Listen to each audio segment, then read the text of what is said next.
Welcome to Peak City Gym, the premier fitness resource here in Apex, North Carolina. This is the Longevity Lab with me, Keegan Hanks, and Shane Rabideau. In today's episode, we talk about strategies to cook better, healthier meals at home, both through how to prep, how to plan ahead, and different recipe strategies that you can implement to start to eat healthier and better when at home. So, breaking down those strategies, personally, being a non-planner, I kind of get to 4 or 5 o'clock at night and I'm trying to determine what I want for dinner. And with that strategy, it's kind of overwhelming sometimes to really know what I want to make and how I want to make it. So some simple strategies that I implement when doing that is having staples in my cupboard that are non-perishable. So a can of chickpeas or a can of black beans, some canned tomatoes with fire roasted. So a lot of the flavor is already taken care of and I don't have to invest that much effort and time into really seasoning things. And then I'll just cook a protein source, add some of that and call it a meal. Do you have any similar strategies when you're cooking and you don't really have anything planned ahead of time and you want to continue to eat healthier? Well, so I don't always plan ahead. I try to a little bit just because at this point in my life, having kids, having a family, an hour commute, and I do a lot of the cooking. I won't say all of the cooking, but I'm the primary cook in my family. So on top of all that, and trying to make sure that we're eating relatively healthy most of the time, it takes a little bit more planning ahead. But just like you, I have staples that I go to. It's not necessarily that I have a bunch of stuff in my pantry ready to go, but I know that, okay, I can make these recipes in under 20 minutes, or I can, the prep time will take 20 minutes. I can throw that in the oven or crock pot or whatever I need to do, and then take care of a bunch of other tasks. So we're still getting something that's flavorful, a little bit healthy, and I'm able to navigate the rest of my life. But yeah, that's Cool. what I do. When we're talking about healthy, it's really important to break it down into we're focusing on whole, natural foods when we're making meals at home. Those are going to be the best bang for your buck in terms of getting good quality ingredients and making the foods as healthy as possible without overeating.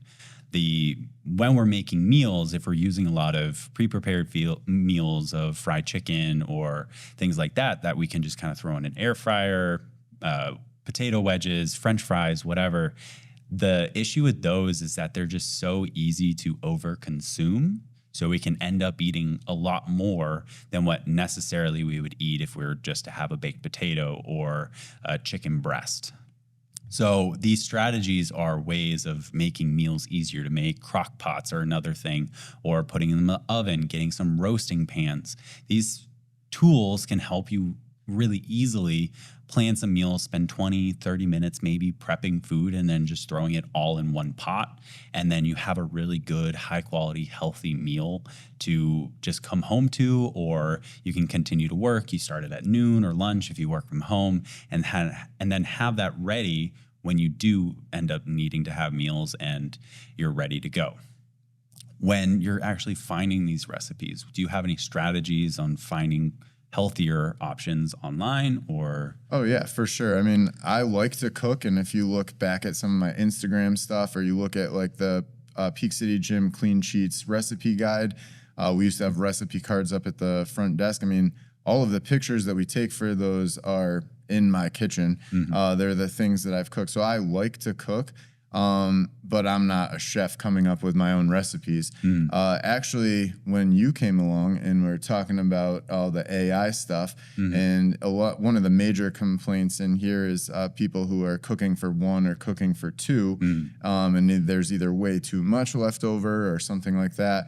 I'll use ChatGPT to, put in, these are the ingredients I have, or whatever parameters. So I want this meal with these ingredients done in 20 minutes, and it'll give me suggestions that way. There's also a ton of resources online between YouTube videos and cooking websites. Granted, you have to scroll through their entire blog to the end to get to the actual recipe, but that's fine. And what I do is I just look for different things, like what can I substitute out of there. If there's flour, a lot of times I will put in like brown rice flour or something different to make it gluten free. I'm not necessarily someone that's going to demonize gluten. I do eat it from time to time, especially in those baked goods I talked about in the other video. But if I'm making a dinner, then I'm going to use rice flour. I'm going to use some other ingredients that don't necessarily beef up inflammation or calories. I think that's an interesting point of when you are finding recipes, you're also thinking of potential ways of adjusting it to fit what you're looking for. Maybe it's not fully switching out, or maybe it's using a different protein than what it recommends, whether it be beef or steak or a really fatty cut of pork. You're switching that out to have a leaner cut necessarily, or just changing flour or some other ingredient to make it gluten-free or more tolerant for you and your diet or your family. And recipes are more suggestion cards of how to make food, and it can give you the step-by-step of how to prep the food, which can be very helpful if you're not familiar with cooking techniques and you haven't cooked a lot. I know I've worked with a lot of clients, even in their 40s, 50s, sometimes even 60s, that are not very comfortable in a kitchen, and that's totally fine. Not everyone has to be chef extraordinaires, but recipes are really more of a suggestion towards getting a meal that is complete and tastes relatively good depending on your flavor profiles. So use all of the recipes that you may find online as a starting point, and then try it that way for the first time. And even if you don't like it, it may be that it's just some ingredient within that you're not too fond of, or you need to make some adjustments with to find a way to make it enjoyable for you. Is there any special way that you can kind of keep track of those recipes that you do find, things that you do end up enjoying? Yeah, so one of the things, like you had said, I'm a little bit more of a planner when it comes to this, especially if I'm going to be on track. It's actually funny, when I moved back into my parents' house, I think this was around 2010, I'd already graduated college. If you know anything about when I was in college, I gained a substantial amount of weight. I went to a school that was #2 in the country for dining services at the time, and I am validation that we were #2. So I had gained a bunch of weight. Well, when I was working in Maryland right after college, I had lost roughly 60 to 70 pounds. Wow. And when I moved back into my parents' house in North Carolina, their eating styles and all that were not conducive to me maintaining that progress. And my grandmother actually lived at my mom's house at the time. And so when they would do the cooking, oftentimes I would refuse to eat it. I was polite about it, but I was like, I'm good. I'm not going to eat that. And so what I ended up doing is creating this binder or this cookbook and telling them, if you're going to cook, and the food comes out of this binder, I'm totally game for it. I'm down. But if you're going to cook something outside of the binder, don't be offended if I turn it down, because I want to maintain my progress. Yeah. So basically that binder still exists today. I actually put a blog post out about it. Had my mom send me pictures of it because they still use it from time to time when they want to get back on track, and they contributed recipes. So I know we talked about it in the podcast with all 4 of us. Sometimes when your family or friends are kind of shaming you a little bit for being on track and not being quite as fun as you used to be with your eating and drinking habits, one thing that really helped me out, like I said, while living with family members who were not necessarily in agreement with everything that I wanted to eat, what I had them do was find recipes that they wanted. And then I had to take it upon myself sometimes, because I did a lot of cooking there as well. But okay, now how do I make some of their recipes healthier? Or I'll show them the websites that I was getting my stuff off of, and they'd pick out things that were interesting to them. So we basically created a collection of those things, put it in a binder. Some of them we ended up turning into what I said earlier was the Clean Sheets cookbook. So that was the way that we stayed organized and kept everything that we like. Obviously, you can have a bunch of cookbooks and you never actually use them because it's like you only like a few recipes in each one. This one, you're creating yourself, so you like every single recipe in it. Yeah, I think that's really crucial of you're tailoring this cookbook to you and your flavor and your taste or your family's flavor and taste. So you know exactly, you have a very limited amount of recipes that you're going to kind of scroll through essentially when you're opening the binder of things that you know that you like that are relatively simple or easy and you're familiar with. So it cuts down on the cooking time, the prepping time, the thinking time, and just the decision overload that comes with eating sometimes. I think one of I tell this to people all the time, something that I wish I was adult when I was younger. I always was like, I can't wait to be an adult. But no one ever tells you how exhausting, tiring, and just frustrating it is to try and figure out what you're going to feed yourself every single day for dinner or lunch or whatever. It's exhausting and it's tiring. So if you can simplify that. And it'll never end. It never ends. You never. Not as long as you're alive anyway. Or unless you go to a retirement home and you're just is what it is. On the fixed menu. On the fixed menu. But it never ends. So having and simplifying it to 10, 15 recipes that you generally kind of have all the ingredients for ready in the pantry that you can just pull out and make something healthier, you're good to go. So breaking it down into that more granular, these are what I know I can have that I'm confident in making, it's going to make it so much faster than trying to figure out every single night. Not saying you can't and mixing it up, but it makes it easier. You know, when people come in here a lot of times, or even at other gyms, you know, they'll ask something about like, well, do you do meal plans? Like, you don't need to do a meal plan if you've already done this type of work. Yeah. You know what I'm saying? So your collection of your go-to recipes that you already know are relatively healthy, I mean, that is your meal plan. You just continuously eat those. I think where a lot of people get overwhelmed is thinking that they have to come up with a new recipe or something different every single night, either because that's what they think that they do in their own head, which it's not, because we typically gravitate towards the same stuff, whether we're at home or whether we're in restaurants. And so you don't necessarily have to come up with a whole bunch of different things. Yeah. So yes, there's recipes, and going back to the binder, you can organize those recipes however you want. One of the ways that I suggest doing it is actually grouping the recipes that have similar ingredients together, because then when you're doing your grocery shopping, let's say, you know, you're going to grocery shop once or twice a week. We'll just use Sunday as the example. You get your list together. Well, now you're not buying groceries all over the place, wasting money, and half of them are going to go to waste.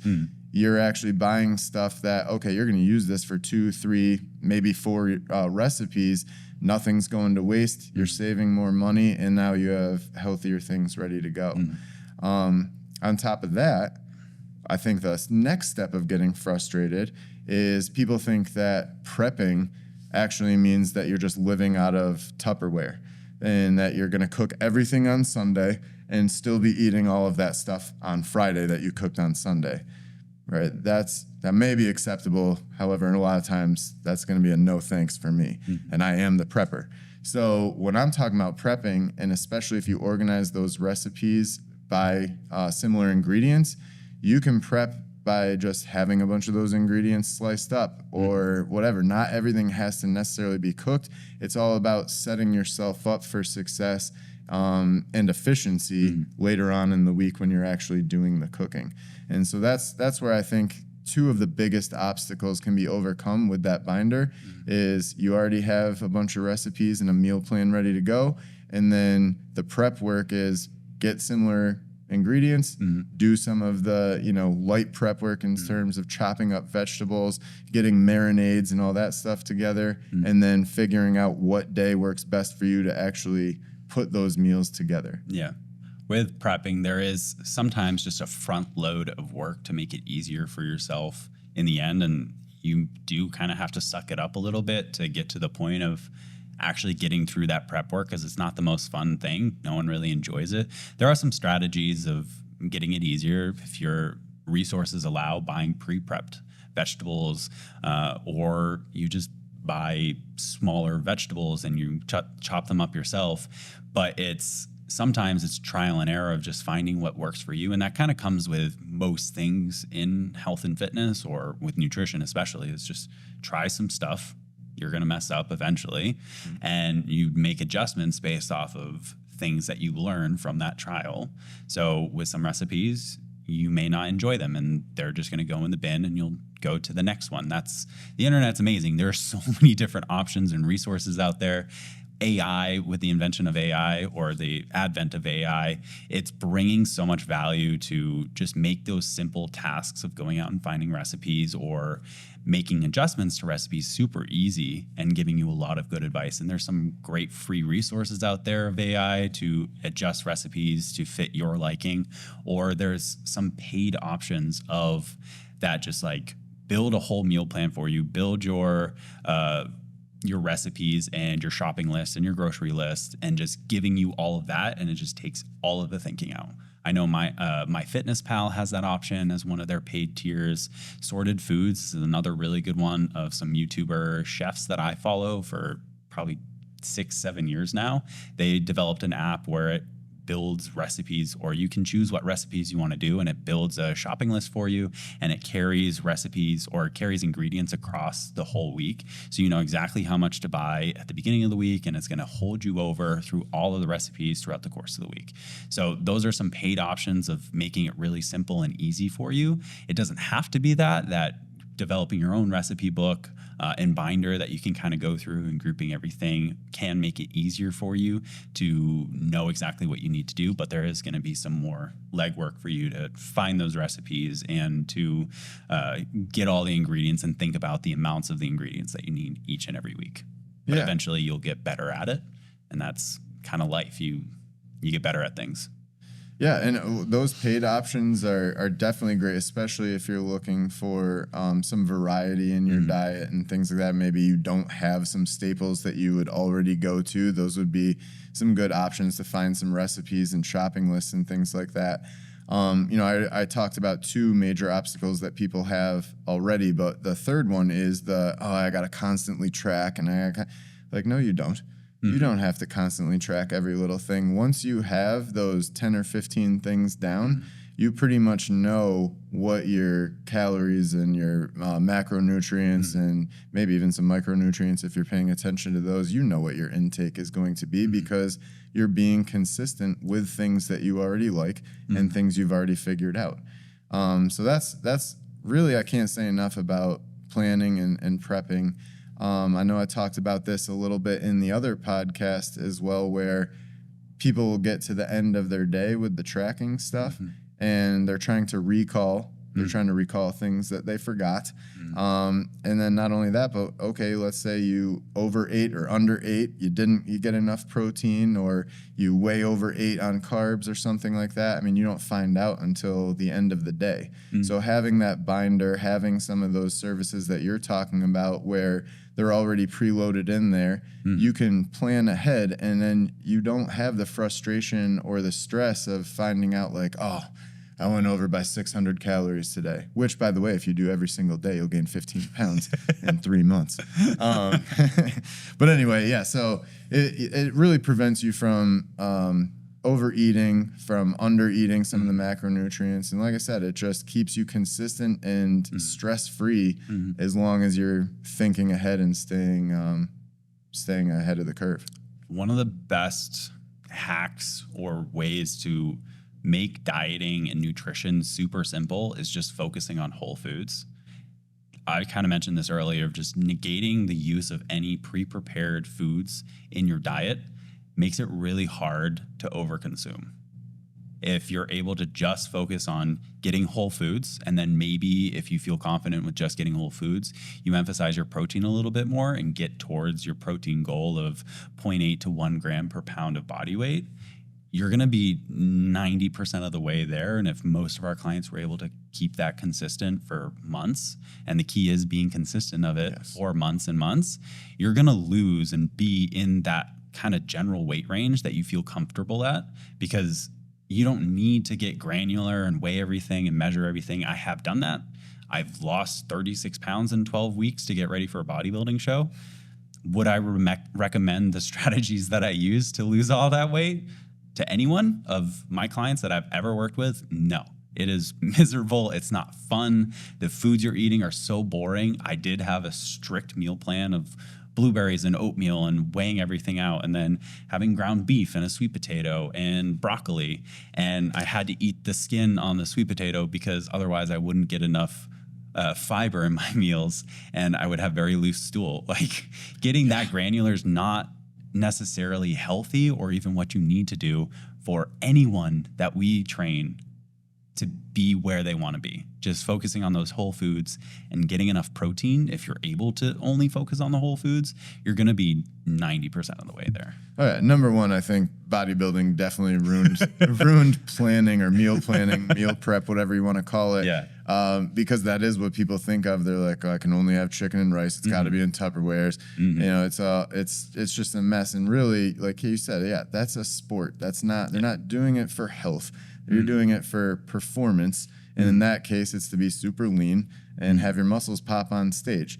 You don't walk around like that all year. Nobody would be able to maintain that all year. So if your expectations going in are I have to eat like a bodybuilder, even though that's not your goal, then you're kind of in the wrong mindset. Your goals don't match your mindset there.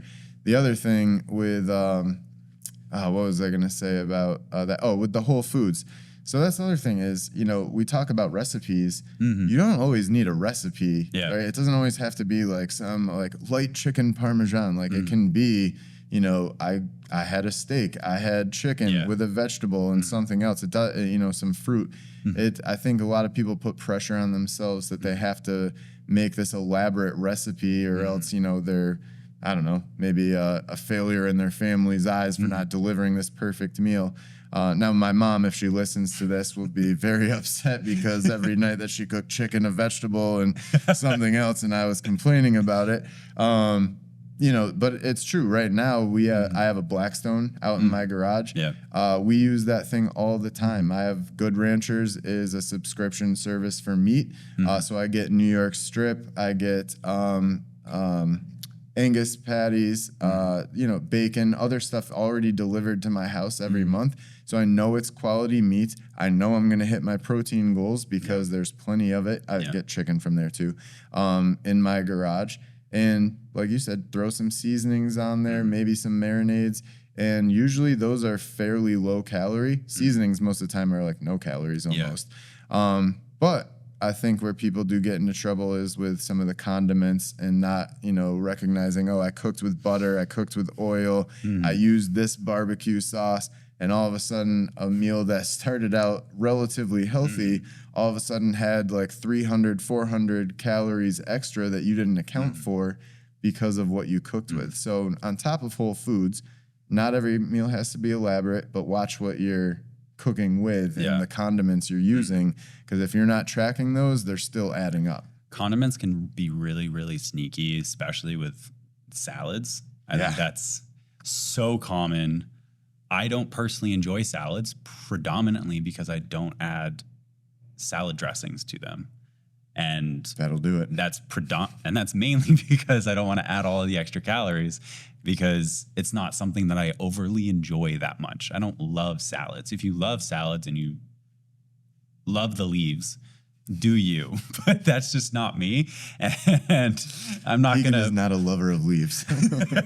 And I'm not going to force myself to eat the leaves and enjoy it by adding salad dressing. Yeah. You're just enjoying the salad dressing. You're not enjoying the salad. There are better ways to consume food. That's where, like, I'm also not someone who's going to, like, one, I don't want to eat salad with no dressing. That's just not for me.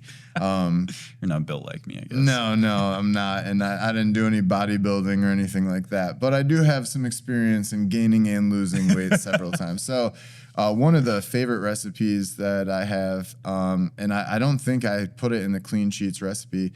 I know that this is good because my wife will eat leftovers of it, but I'll do a coconut crusted chicken. Okay.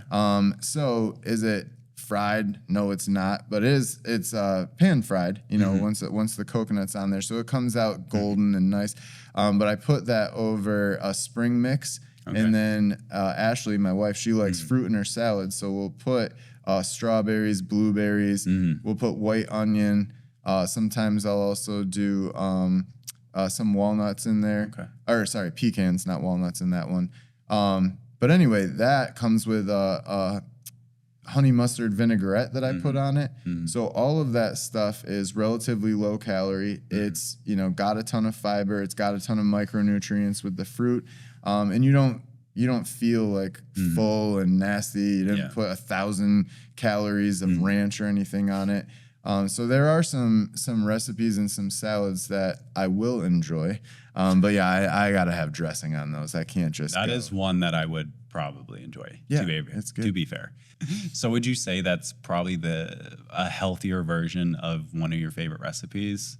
Would be that chicken, the coconut crusted chicken with the salad? Yeah, well, when Ashley and I first met, she lived out in Fayetteville. I was here, so I was driving out there all the time, and that's like an hour and 20-minute drive. And I had a similar schedule to what I do now, so I'd get out there very late. And when I'd text her and ask her, what do you want me to pick up for dinner, we were basically living off of energy drinks and these salads with the crispy chicken, so fried chicken fingers, on from Carolina Ale House. So I can't remember what the salad is actually called, but it's basically chicken fingers on top of salad with honey mustard. So I already knew, like, okay, this can't keep continuing. Like, I'm going to have to come up with something. And at the time, I was still trying to impress Ashley.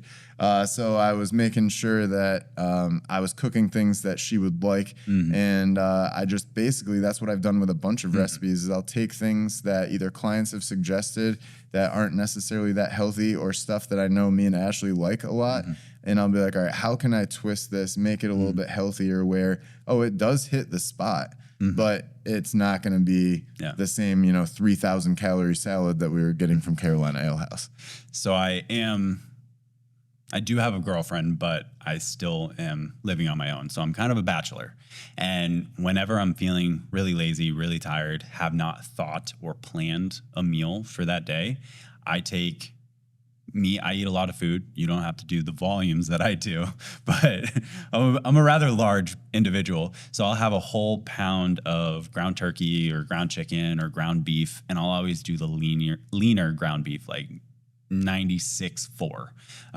And then I will cook that up. I'll brown it in a pan, and then I'll add the canned corn. I'll add a can of fire roasted tomatoes. I'll season liberally with whatever I'm feeling. Maybe smoked paprika. That's one of my favorite seasonings, is smoked paprika. I'll put it on literally everything. It's incredible. Have you found a recipe, or this is just no? This is just made up. Gotcha. This is I'm a bachelor. I'm not trying to impress anyone. I'm just putting food in the thing to warm up to put in my mouth. Gosh.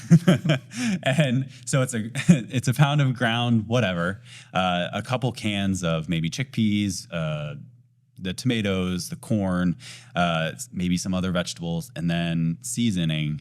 And I'll usually have that over rice or quinoa or whatever I'm feeling that day. But that's a really simple way of getting a lot of protein, a couple vegetables in there, and then having a good carb source of the rice or quinoa. Or couscous has been really big because my girlfriend is Mediterranean. She really enjoys Mediterranean food. So couscous has come into my diet in a more full way than I have previously enjoyed it. So that is a really simple meal that I can throw together. It's all in one pot. I don't have to think about it that much. It's just a bunch of things into a pan, and I warm it up and put it over whatever carb source. So that's not the most fancy meal. It probably doesn't sound the most appetizing to you, but you can play around with these things and adding more sauces. Like you could add a tomato paste to it to get a little bit saucier or more tomatoey. Change the seasoning profile to get more creative with it and match what you're looking for that day. But usually just the meat, some vegetable, whatever it is, over some carb source, and you're going to be 90% of the way there to a healthy, hearty meal.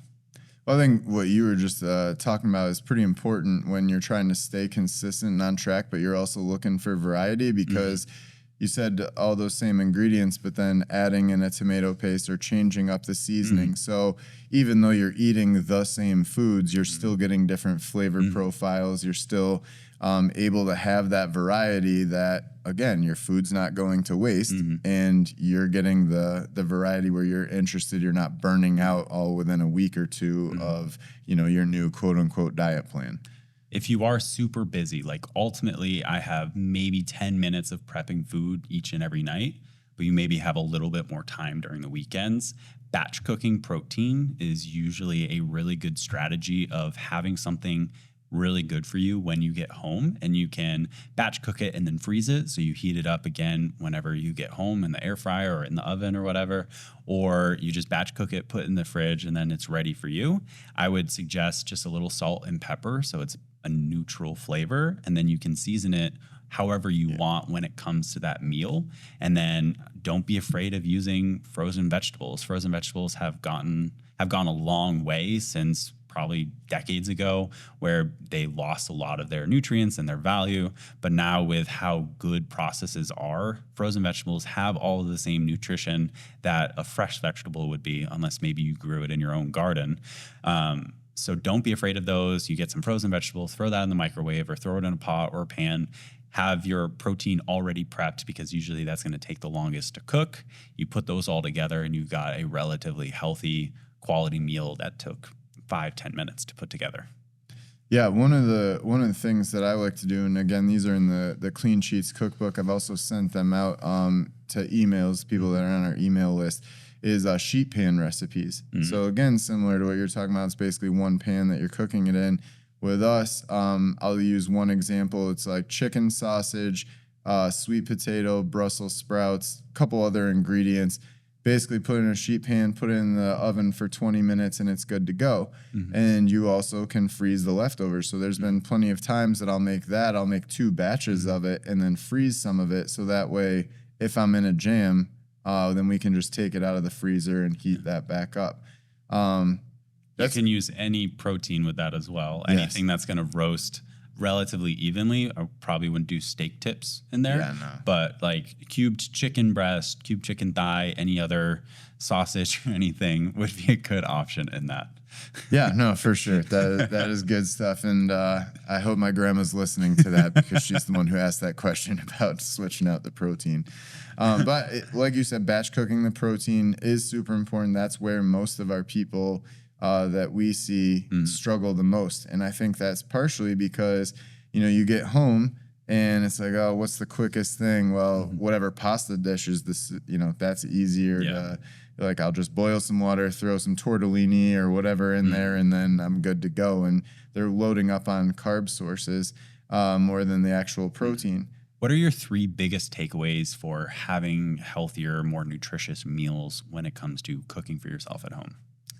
So my biggest takeaway, like you said at the beginning, is I'm a planner, so I'd plan ahead. That's the biggest thing, because you don't want to be playing catch up. You don't want to be trying to go to the grocery store or to a restaurant when you're already hungry. By the way, also, if you're going to go to a restaurant, planning ahead by looking at the menu ahead of time, making your decision, and then not looking at the menu when you get there is huge. You'll make better decisions. You'll, again, probably save yourself hundreds of calories per meal, and you'll be able to stay on track while enjoying, the ambiance of the restaurant and not cooking at home. But that was a quick aside.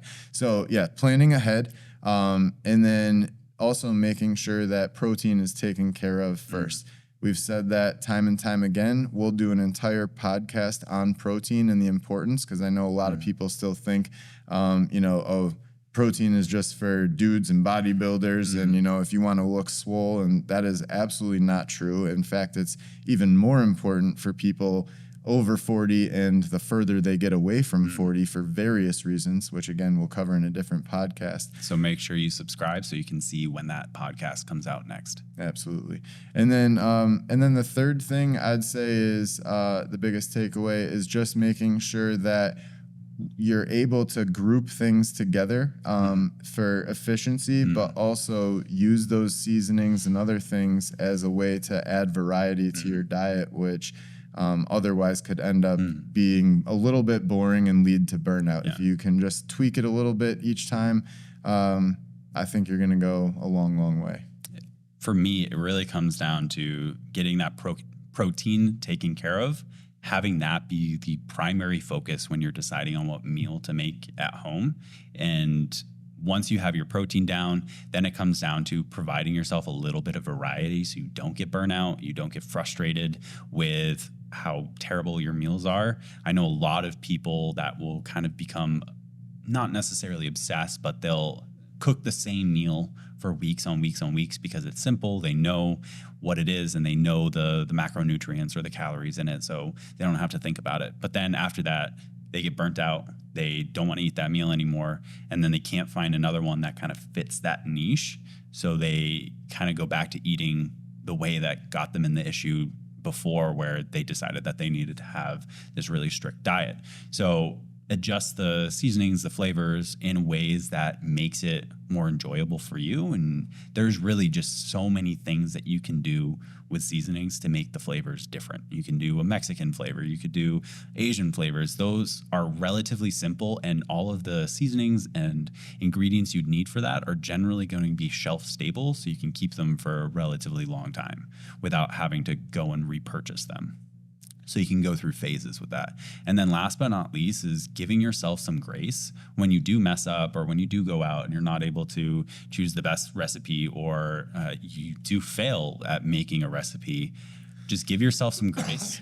Give yourself some grace, and remember that this is a lifelong journey. We're not trying to figure it out now, and you're not trying to prep for a bodybuilding show or prep for anything really that's going to be life or death, whether you are the most fit. We're trying to become more fit and healthy for the rest of our life. And that's important, that we're not doing this right now for next week. We're trying to figure out to change our life and to change our lifestyle to live healthier, happier, and more fit. Yeah, I just to piggyback off of that, is don't get lost in the details, right? Of like one recipe, one meal. Look at the big picture. And again, you can see the big picture a lot clearer if you plan ahead. I appreciate y'all listening to today's podcast. I hope you learned something, and we look forward to seeing you guys in the next one.